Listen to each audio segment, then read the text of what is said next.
Hey, true believers, Chris Mack coming at you with one of my favorite Batman figures. Today we're going over the Mattel DC Multiverse Spoiler Stephanie Brown action figure.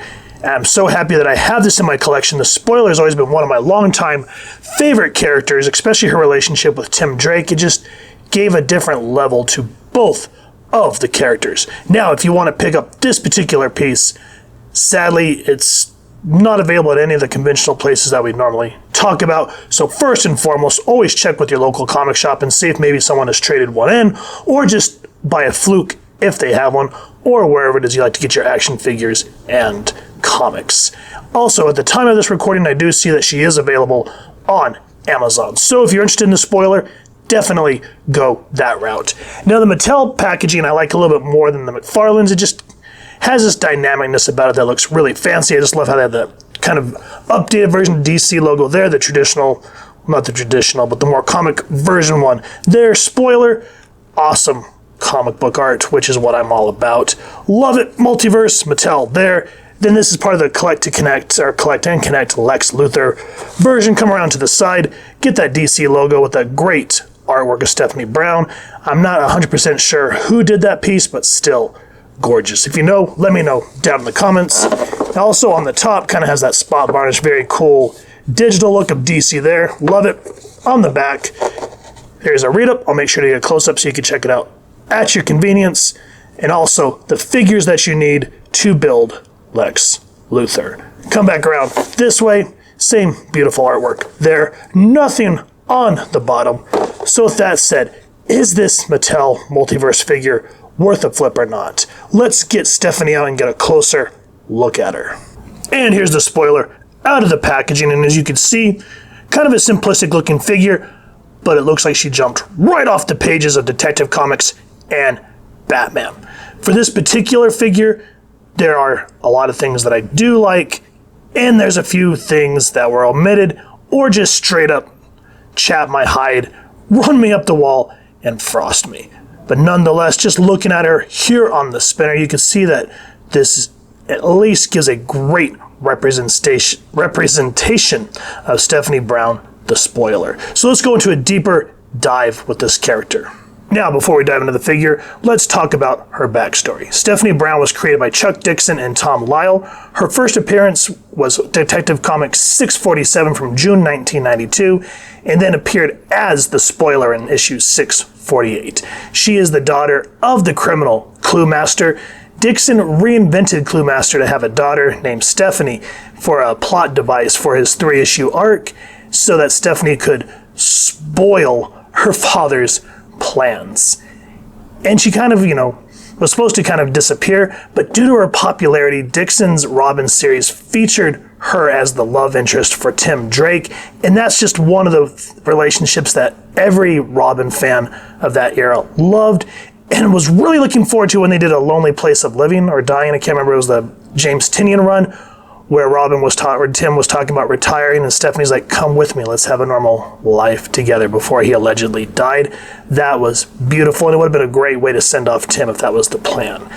Now, what irked me back in the day is during War Games, which was in 2004, she allegedly died in Batman 633, and that drove me nuts. It was heartbreaking. And sadly, from what I understand, DC said that was supposed to be her death, but, comics. Because, to me, what happened is her and Leslie Tompkins basically betrayed Bruce's trust and disappeared to Africa. And, yeah, it took a long time for him to build that trust back up. Now, this is all pre-Flashpoint. I wish DC would have committed to the bit and let her be the new Robin instead of tricking fans. Though it was nice to see her rise up to become Batgirl there before Flashpoint. And I'm glad that people started making a noise, because once Flashpoint happened and the New 52 began, she disappeared. So I'm glad during Rebirth they started bringing her back, and I love that alongside Cassandra Cain, they are the Batgirls now. The comics, I don't know, it's not my cup of tea, but just to know that she's back in continuity just makes me one grateful Spoiler fan. What do you guys think? So with that said, that's sort of a quick gleam into the life of Stephanie Brown and how she came to be. Now let's talk about the accessory. Yes, accessory other than the Lex Luthor head. She comes with this, let's move her back a little bit. I guess you would call it a 3-section staff. Now you guys are probably going to make fun of me, but I think you pronounce the Japanese version Sensetsukan, I think is how you say it. If not, sound off in the comments and let me know. But I'm glad that even though it's plastic, it's bendable. And it's colored, like you got that gunmetal gray for the chains, got the black. I hate that if, like a lot of the older action figures we grew up with, like G.I. Joe, were, let's say Duke, for example, all of his accessories were brown, gun, knife. I hated that. So I'm glad that now we're at least getting real life looking weapons. That's very thankful. And, it fits in her hand relatively well. And because thankfully that it's bendy, you are good to go. See, look at that. Whoopah! We are awesome. I wish that they would have given her at least, if not extra weapons. 'Cause from what I remember back in the days, one of her primary go-tos was flashbangs. And, of course, I guess the nunchucks too. But that's just me. That's what I remember from the spoiler days. Okay, as I was just saying, sorry, I was about to go on a little anecdote there. So we get this version of her with the hood and the black face thing here. I forget what that's called. Anyway, her kerchief, however you want to say it, looks good. You see her blonde hair. It would have been cool if, instead of wasting all the money to build Lex Luthor, make a mold and give us a headless, wow, that's creepy, a maskless Stephanie Brown head, and also the one where the face mask went completely over and she just had the whited out eyes like Batman. That would have been a cool addition as well. But Ms. Mattel, and back then you sort of took what you could get from them, and overall it's not a bad figure. I mean, look at the paint apps. Hair looks good. As I was just talking about, as I start dropping stuff on the ground like a dodo. Blue eyes look awesome. I'm glad that her sash here is movable, so it just doesn't look like it's painted on and cheap, so it helps with the bending, so I'm thankful for that. The hands, other than being able to, and remember, this is an older figure, so I'm trying not to judge this too much against like what we have now with the new Hasbro Legend figures or the McFarlane stuff, because that's not fair. Though I will say, real quick, little anecdote, I know. There towards the end when Mattel was announcing that they were releasing the line to McFarlane, they were kind of feeling like they were starting to get their crap together, because that later line that they did where they released Alfred and this Red Robin, which we will eventually go over, I was starting to feel like they were kind of starting to get the concept that people wanted more realistic looking stuff. As where you can see that Stephanie was an older version, you can kind of see the cheapness in how her hands were made, or how you can see on the bicep swivel how it looks like a teardrop and stuff like that. I'm glad that McFarlane and all these newer figures are finally starting to kind of get that cheesy cheapness out of here. I'm glad for that. And I wish she could have came with some punching hands too, and some stuff, or some batarangs, things like that. And then, of course, older figure, so, I mean, even though it's a floppy cape, it's still heavy. I hate these. Oh, God, I hate these. I want cloth bendy capes. Because think about it. Not this particular figure, but here we go on another anecdote. Dr. Doom, Marvel Legends. Say you get a custom throne made for him or whatever.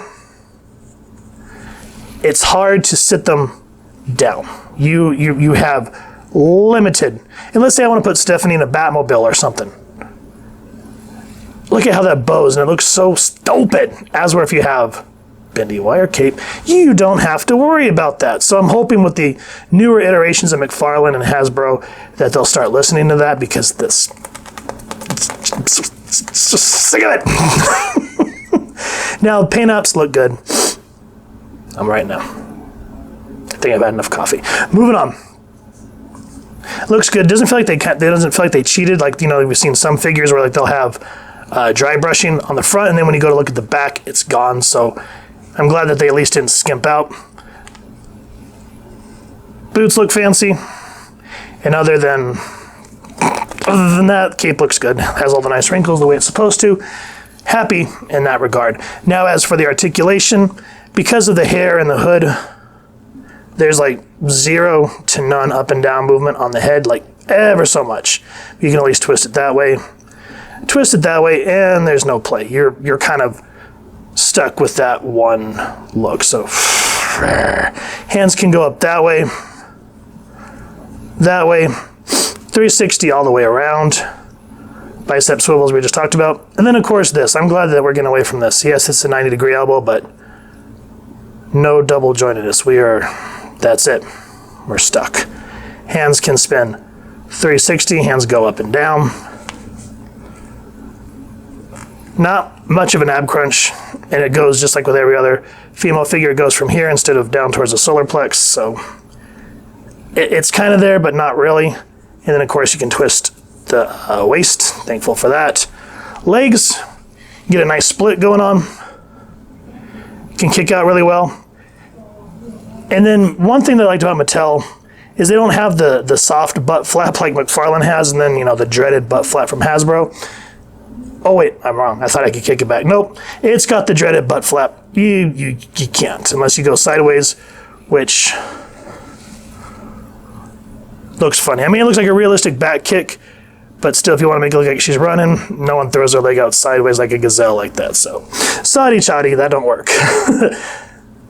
She has a knee swivel, not so much here. As you can see, the Mattel was different. It was kind of like this T-post thing going on, so it's interesting. But at least, even though it's not up here at the swivel, you at least get the mobility there. Single jointed knees. How I hate single jointed knees. Single jointed knees. Woo. Yeah, whatever. And then foot go up, foot go down, and you at least get the swivel. So I'm glad that was starting to come around at this point as well. So even though she doesn't have everything that we are getting accustomed to with these newer figures, she's at least there. You can get some range of mobility out of her, and I'm thankful for that. Wish you could do more with the head. But overall, at least for an older figure, this looks like the spoiler, and you can at least get some really cool semi-poses from the comics to look cool on a shelf for photography. So I can't complain too much. I'm just glad to have another Bat Family figure in my collection. Now for a comparison of older figures, here is the Mattel DC Multiverse Tim Drake Red Robin. I hate that they say Red Robin. From the Collect and Connect Killer Croc wave, which I'm still on the fence about if I want to finish that one or not. This is the DC Direct Hush Huntress, and then we've gone over this one. This is the DC Collectibles Harley Quinn, which is still, out of all the Harleys that I've seen, this one is definitely up there on the top, like 2. Because the rest of them, there's hit and misses, but I absolutely love this one. We've gone over this one. I'll leave a card somewhere where you guys can check it out at your convenience. We haven't gone over Tim or the Huntress yet, but I can tell you right now, this Huntress, that figure, I mean, it's beautifully sculpted, but it's going to drive me up the wall and frost me something fierce when we go over that figure. I'm not going to be very nice on that one, so brace yourself there. But as you can see, I'm glad that even though these are, for the most part, different lines, scaling's important. So check it out. So Tim's a little bit taller than Steph, so he's about 6 inches, so let's say she's probably about, 5.5. Helena, because she's a taller woman, still kind of towers over Stephanie. And then, of course, Harley, I don't know if she's supposed to be taller or not, but being a gymnast and being able to wield the mallets and whatnot, I can see her towering over everyone here. So let's say she's probably about, 6.5, because the McFarlanes are 7 inches, and I'm not going to break out the ruler. I hate that. Ugh. Nonetheless, if it bugs you, when you put them on a shelf, you can do the depth of field, kind of move them around a little bit to get the nice perspective that you want, and you won't notice. Same thing if you're like me and you do action figure photography. You can just kind of play with it, make them bend, kneel down a little bit, and you're going to be fine. Either way, all these figures are going to look great on your shelf. This Hush Helena, you're going to have some real irritating things with her. We'll go over. I'm going to let it go. But to have a Bat Family setup like this, you're going to be one little happy camper, just like I am, who just loves Batman, been collecting him since I was 6 years old. So to just being able to expand the family like so, we are good to go. I'm glad to finally have a spoiler in my collection, though, unlike McFarlane, you can see where there's fatal flaws. The limited articulation, and, I will admit it, even though I try not to, the figure does look cheaply made. I mean, she's petite, which Stephanie Brown is supposed to, but when we put her up against, let's say, a figure like the Drowned, for example, the female Aquaman Batman, where she still looked petite, but still had a really good sculpt and did not look cheaply made, as we can see where Mattel was just kind of cranking stuff out. I'm a little perturbed that they kind of left out things like a bag of flashbangs for her, and also maybe I would have been maybe content if 2 swappable heads of one where it's just the black mask that she would wear over her face. Yeah, we have the half one, but I'm talking about the full one where she'd have the white eyes, kind of like Batman. And then, of course, just a regular Stephanie Brown head. That would have been cool to have a maskless version one as well. But getting maskless versions, that's...